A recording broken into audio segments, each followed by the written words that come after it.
And now we listen to the hymn Ride On in Majesty, which is the 215th hymn in our series of traditional hymns and songs.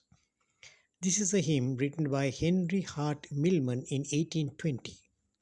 He was inspired by Matthew chapter 21, which describes Jesus' triumphal entry into Jerusalem on a donkey, where people shouted Hosanna and spread their cloaks and palm branches on the road.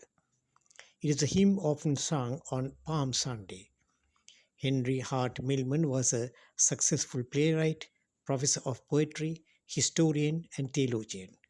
He graduated from Brasenose College, Oxford in 1816 and was appointed professor of poetry at Oxford in 1821.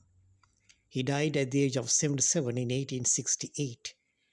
Let us now listen to the hymn sung by the choir of St. Michael and All Angels, Bassett, USA. May God bless you.